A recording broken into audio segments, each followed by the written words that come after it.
3 tahun lamanya orang tinggal aman, dengan tidak ada perang antara Aram dan Israel.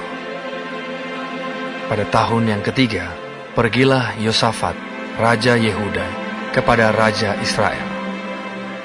Berkatalah Raja Israel kepada pegawai-pegawainya, "Tahukah kamu bahwa Ramot Gilead sebenarnya milik kita? Tetapi kita tinggal diam saja dan tidak merebutnya dari tangan Raja Negeri Aram."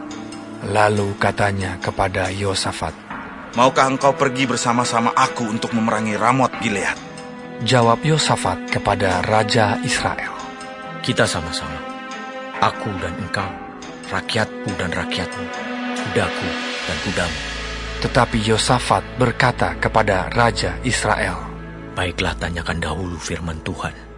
Lalu Raja Israel mengumpulkan para nabi, kira-kira 400 orang banyaknya. Kemudian bertanyalah ia kepada mereka, "Apakah aku boleh pergi berperang melawan Ramot Gilead, atau aku membatalkannya?" Jawab mereka, "Majulah, Tuhan akan menyerahkannya ke dalam tangan raja." Tetapi Yosafat bertanya, "Tidak adakah lagi di sini seorang nabi Tuhan, supaya dengan perantarannya kita dapat meminta petunjuk?" Jawab Raja Israel kepada Yosafat, "Masih ada seorang lagi yang dengan perantaraannya dapat diminta petunjuk Tuhan. Tetapi aku membenci dia, sebab tidak pernah ia menubuatkan yang baik tentang aku, melainkan malapetaka. Orang itu ialah Mika bin Yimla." Kata Yosafat, "Janganlah raja berkata demikian." Kemudian Raja Israel memanggil seorang pegawai istana. Katanya, "Jemputlah Mika bin Yimla dengan segera." sementara Raja Israel dan Yosafat, Raja Yehuda, duduk masing-masing di atas tahtanya dengan pakaian kebesaran di suatu tempat pengirikan di depan pintu gerbang Samaria. Sedang semua nabi itu bernubuat di depan mereka. Maka Zedekia bin Kenaana membuat tanduk-tanduk besi, lalu berkata, "Beginilah firman Tuhan. Dengan ini, engkau akan menanduk Aram sampai engkau menghabiskan mereka." Juga semua nabi itu bernubuat demikian. Katanya, "Majulah ke Ramot Gilead, dan kau akan beruntung. Tuhan akan menyerahkannya ke dalam tangan raja." Suruhan yang pergi memanggil Mikha itu berkata kepadanya, "Ketahuilah, nabi-nabi itu sudah sepakat meramalkan yang baik bagi raja. Hendaklah engkau juga berbicara seperti salah seorang daripada mereka dan meramalkan yang baik." Tetapi Mikha menjawab, "Demi Tuhan yang hidup, sesungguhnya apa yang akan difirmankan Tuhan kepadaku, itulah yang akan kukatakan." Setelah ia sampai kepada raja, bertanyalah raja kepadanya, "Mika, apakah kami boleh pergi berperang melawan Ramot Gilead, atau kami membatalkannya?" Jawabnya kepadanya, "Majulah, dan engkau akan beruntung, sebab Tuhan akan menyerahkannya ke dalam tangan raja." Tetapi raja berkata kepadanya, "Sampai berapa kali aku menyuruh engkau bersumpah, supaya engkau mengatakan kepadaku tidak lain dari kebenaran demi nama Tuhan?" Lalu jawabnya, "Telah kulihat seluruh Israel bercerai-berai di gunung-gunung, seperti domba-domba yang tidak mempunyai gembala. Sebab itu, Tuhan berfirman, mereka ini tidak punya Tuhan. Baiklah masing-masing pulang ke rumahnya dengan selamat." Kemudian Raja Israel berkata kepada Yosafat, "Bukankah telah kukatakan kepadamu, tidak pernah ia menubuatkan yang baik tentang aku, melainkan hanya malapetaka?" Kata Mikha, "Sebab itu, dengarkanlah firman Tuhan. Aku telah melihat Tuhan sedang duduk di atas tahtanya, dan segenap tentara surga berdiri di dekatnya, di sebelah kanannya dan di sebelah kirinya. Dan Tuhan berfirman, siapakah yang akan membujuk Ahab untuk maju berperang supaya ia tewas di Ramot Gilead? Maka yang seorang berkata begini, yang lain berkata begitu. Kemudian tampillah suatu roh, lalu berdiri di hadapan Tuhan. Ia berkata, "Aku ini akan membujuknya." Tuhan bertanya kepadanya, "Dengan apa?" Jawabnya, "Aku akan keluar dan menjadi roh dusta dalam mulut semua nabinya." Ia berfirman, "Biarlah engkau membujuknya, dan engkau akan berhasil pula. Keluarlah dan perbuatlah demikian. Karena itu, sesungguhnya Tuhan telah menaruh roh dusta ke dalam mulut semua nabimu ini, sebab Tuhan telah menetapkan untuk menimpakan malapetaka kepadamu." Sesudah itu, tampillah Zedekia bin Kenaana. Ditamparnyalah pipi Mika, serta berkata, Mana boleh roh Tuhan pindah daripadaku untuk berbicara kepadamu? Tetapi Mika menjawab, "Sesungguhnya engkau akan melihatnya pada hari engkau lari dari satu kamar ke kamar yang lain untuk menyembunyikan diri." Berkatalah Raja Israel, Tangkaplah Mika, bawa dia kembali kepada Amon penguasa kota dan kepada Yoas anak raja. Dan katakan, beginilah titah raja. Masukkan orang ini dalam penjara dan beri dia makan roti dan minum air serba sedikit, sampai aku pulang dengan selamat. Tetapi jawab Mika, "Jika benar-benar engkau pulang dengan selamat, tentulah Tuhan tidak berfirman dengan perantaranku." lalu disambungnya. "Dengarlah, hai bangsa-bangsa sekalian. Sesudah itu, majulah Raja Israel dengan Yosafat, Raja Yehuda, ke Ramot Gilead. Raja Israel berkata kepada Yosafat, Aku akan menyamar dan masuk pertempuran, tetapi engkau pakailah pakaian kebesaranmu. Lalu menyamarlah Raja Israel, kemudian masuk ke pertempuran.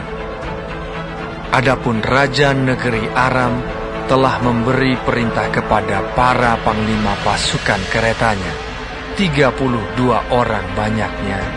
Demikian, Janganlah kamu berperang melawan sembarang orang, melainkan melawan Raja Israel saja. segera sesudah para panglima pasukan kereta itu melihat Yosafat, mereka berkata, Itu pasti Raja Israel. lalu majulah mereka untuk menyerang dia. Tetapi Yosafat berteriak.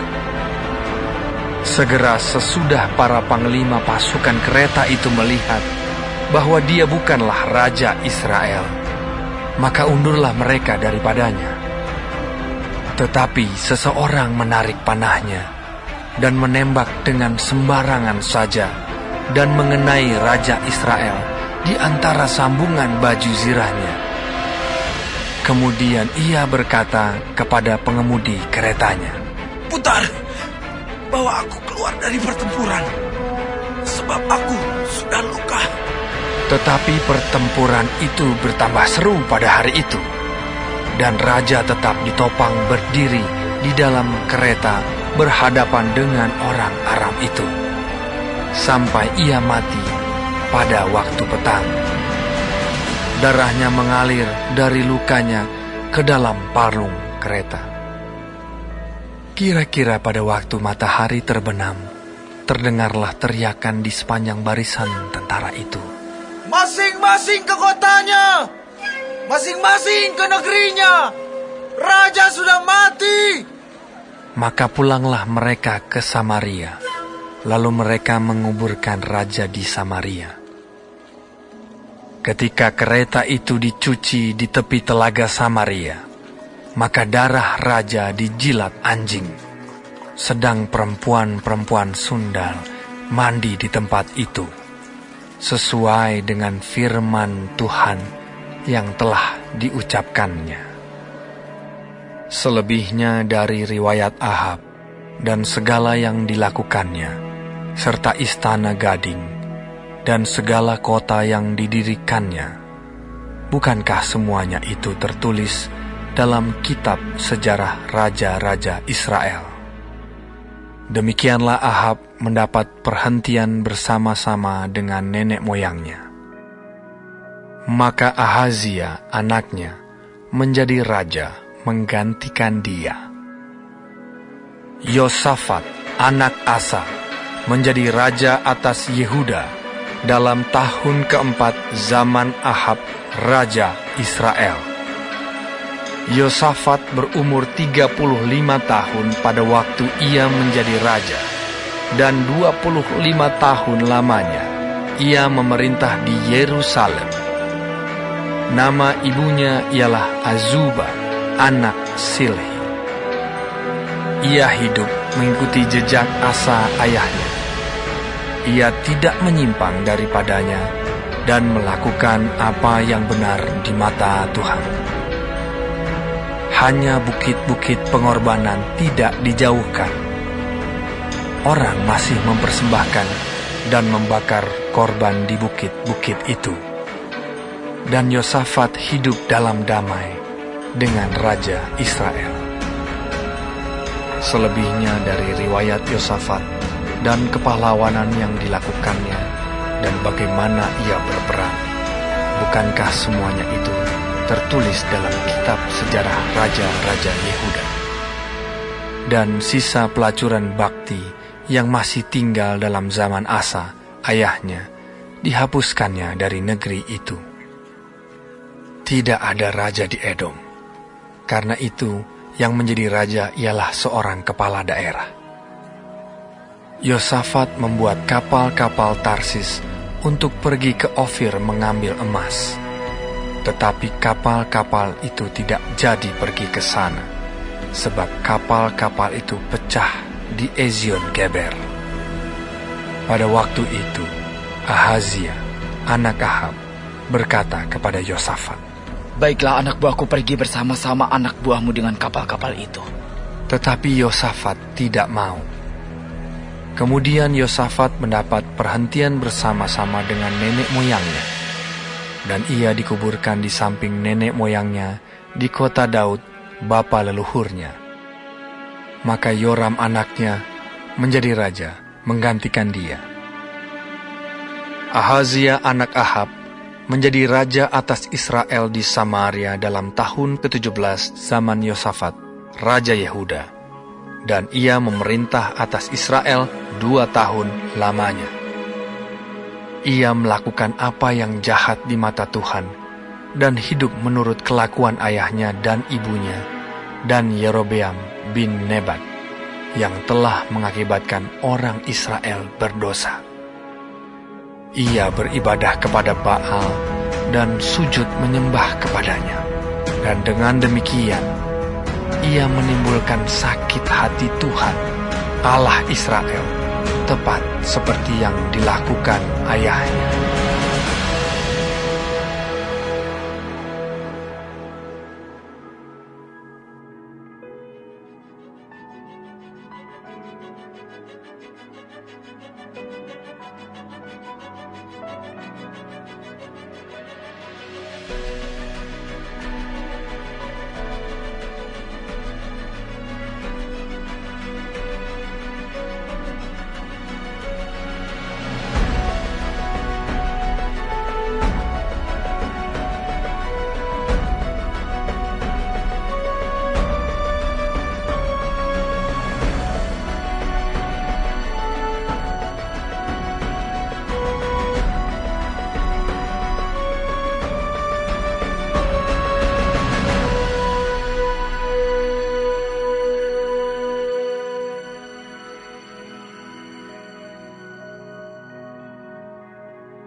Ketika Yosafat kaya dan sangat terhormat, ia menjadi besan Ahab.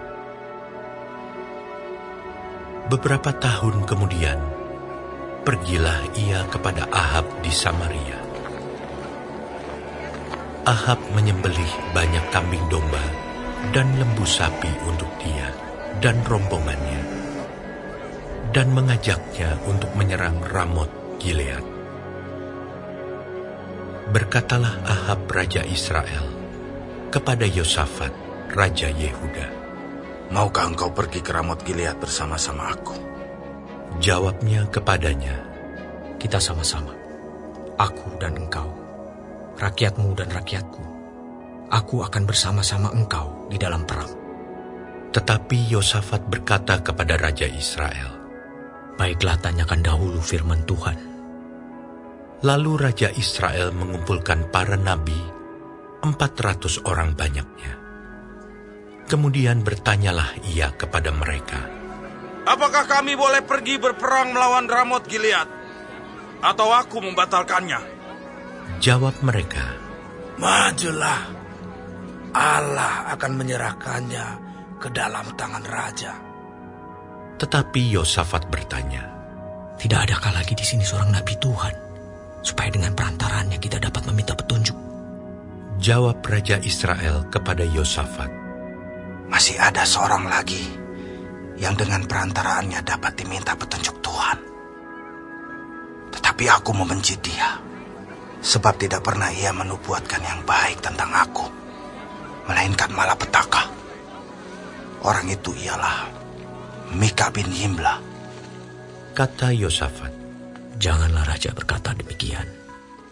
Kemudian Raja Israel memanggil seorang pegawai istana. Katanya, Jemputlah Mika bin Yimla dengan segera. sementara Raja Israel dan Yosafat Raja Yehuda duduk masing-masing di atas tahtanya dengan pakaian kebesaran di suatu tempat pengirikan di depan pintu gerbang Samaria. Sedang semua nabi itu bernubuat di depan mereka. Maka Zedekia bin Kenaana membuat tanduk-tanduk besi, lalu berkata, Beginilah firman Tuhan. Dengan ini, engkau akan menanduk Aram sampai engkau menghabiskan mereka. Juga semua nabi itu bernubuat demikian. Katanya, Majulah ke Ramot Gilead, dan engkau akan beruntung. Tuhan akan menyerahkannya ke dalam tangan raja. suruhan yang pergi memanggil Mika itu berkata kepadanya, Ketahuilah, nabi-nabi itu sudah sepakat meramalkan yang baik bagi raja. Hendaklah engkau juga berbicara seperti salah seorang daripada mereka dan meramalkan yang baik. Tetapi Mika menjawab, Demi Tuhan yang hidup, sesungguhnya apa yang akan difirmankan Allahku, itulah yang akan kukatakan. Setelah ia sampai kepada raja, bertanyalah raja kepadanya, Mika, apakah kami boleh pergi berperang melawan Ramot Gilead? Atau aku membatalkannya?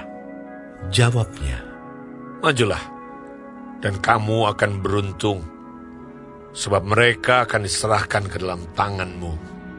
tetapi raja berkata kepadanya, Sampai berapa kali aku menyuruh engkau bersumpah, supaya engkau mengatakan kepadaku tidak lain dari kebenaran?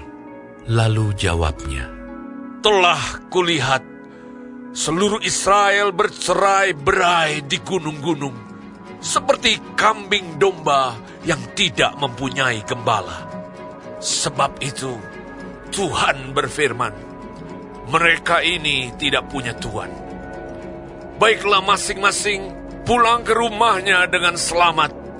Kemudian Raja Israel berkata kepada Yosafat, Bukankah telah kukatakan kepadamu, tidak pernah ia menubuatkan yang baik tentang aku, melainkan hanya malapetaka. Kata Mika, Sebab itu, dengarkanlah firman Tuhan. Aku telah melihat Tuhan sedang duduk di atas tahtanya, dan segenap tentara sorga berdiri di sebelah kanannya dan di sebelah kirinya. Dan Tuhan berfirman, siapakah yang akan membujuk Ahab, Raja Israel, untuk maju berperang supaya ia tewas di Ramot Gilead? Maka yang seorang berkata begini, yang lain berkata begitu. Kemudian tampillah suatu roh, lalu berdiri di hadapan Tuhan. Ia berkata, aku ini akan membujuknya.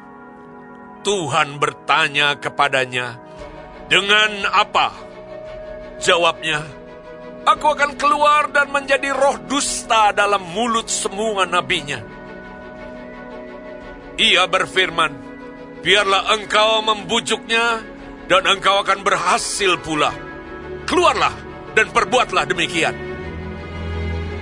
Karena itu, sesungguhnya Tuhan telah menaruh roh dusta ke dalam mulut nabi-nabimu ini. Sebab Tuhan telah menetapkan untuk menimpakan malapetaka kepadamu. Sesudah itu tampillah Zedekia bin Kenaana. Ditamparnyalah pipi Mika serta berkata, Bagaimana mungkin roh Tuhan pindah daripadaku untuk berbicara kepadamu? Tetapi Mika menjawab, Sesungguhnya engkau akan melihatnya pada hari engkau lari dari satu kamar ke kamar yang lain untuk menyembunyikan diri. Berkatalah Raja Israel, Tangkaplah Mika, bawa dia kembali kepada Amon penguasa kota dan kepada Yoas anak raja. Dan katakan, beginilah titah raja. Masukkan orang ini dalam penjara dan beri dia makan roti dan minum air serba sedikit, sampai aku pulang dengan selamat. Tetapi jawab Mika, Jika benar-benar engkau pulang dengan selamat, tentulah Tuhan tidak berfirman dengan perantaranku. Lalu disambungnya, Dengarlah, hai bangsa-bangsa sekalian. sesudah itu majulah Raja Israel dengan Yosafat Raja Yehuda ke Ramot Gilead. Raja Israel berkata kepada Yosafat, Aku akan menyamar dan masuk pertempuran, tetapi engkau pakailah pakaian kebesaranmu. Lalu menyamarlah Raja Israel. Kemudian mereka masuk ke pertempuran. Adapun Raja Negeri Aram telah memberi perintah kepada para panglima pasukan keretanya demikian. Janganlah kamu berperang melawan sembarang orang, melainkan melawan Raja Israel saja. Segera sesudah para panglima pasukan kereta itu melihat Yosafat, mereka berkata, Itu Raja Israel! Lalu mereka mengepung dia untuk menyerang dia. Tetapi Yosafat berteriak, dan Tuhan menolongnya. Allah membujuk mereka pergi daripadanya. Segera sesudah para panglima pasukan kereta itu melihat bahwa dia bukanlah Raja Israel, maka undurlah mereka daripadanya. Tetapi seseorang menarik panahnya dan menembak dengan sembarangan saja, dan mengenai Raja Israel di antara sambungan baju zirahnya. Kemudian ia berkata kepada pengemudi keretanya, Putar, bawa aku keluar dari pertempuran, sebab aku sudah luka. Tetapi pertempuran itu bertambah seru pada hari itu. Dan Raja Israel tetap berdiri di dalam kereta, berhadapan dengan orang Aram itu sampai petang. Ia mati ketika matahari terbenam.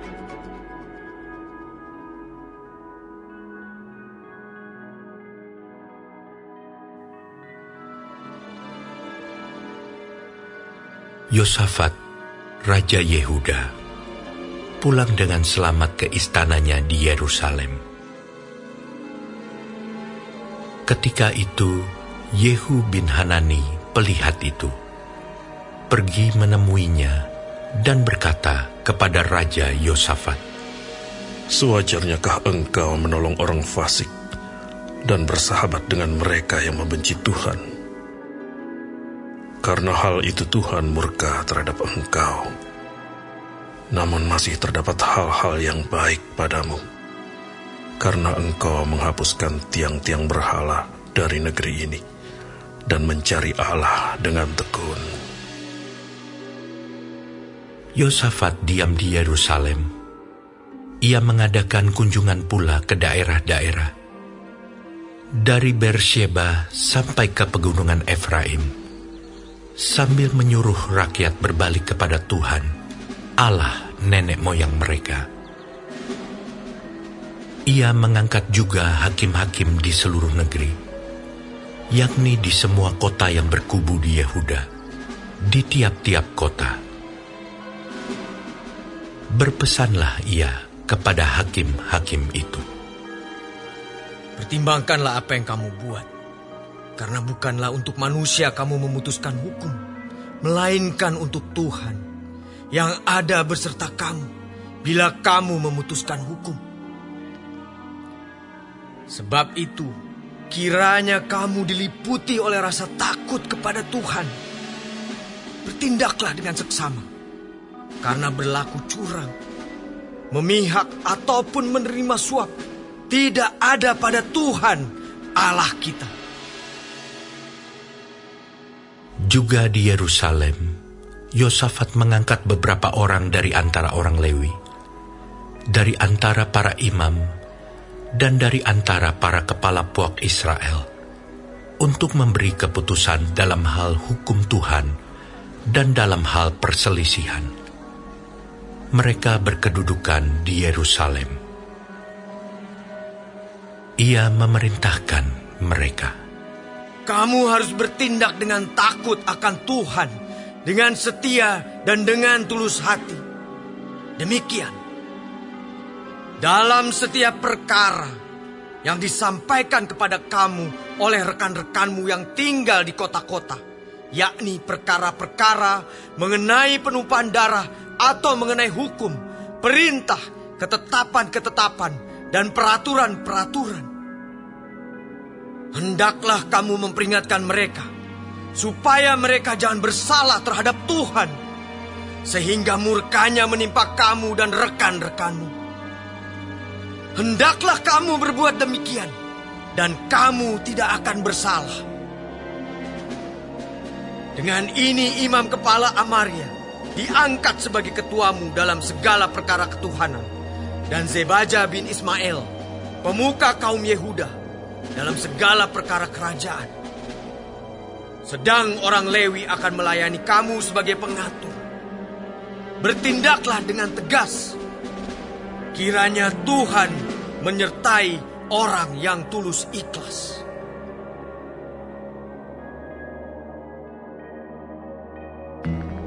Hai Tuan-tuan, berlakulah adil dan jujur terhadap hamba-Mu. Ingatlah, kamu juga mempunyai Tuhan di surga. Bertekunlah dalam doa, dan dalam pada itu, berjaga-jagalah sambil mengucap syukur.